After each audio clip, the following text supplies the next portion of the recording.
Hello everyone, you are most welcome to this channel. Today in this video I'm going to show you how to fix a slow operating Windows downloads folder. Firstly, type here to search File Explorer.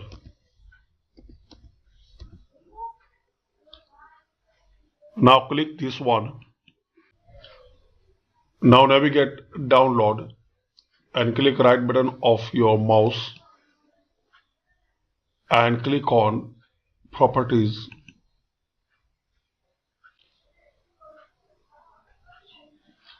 Navigate customize tab.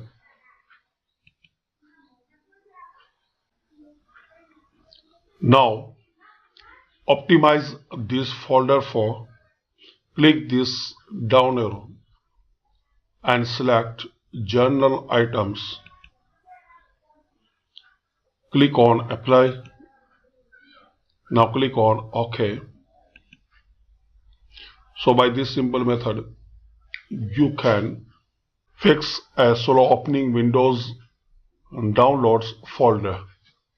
I hope you like this video.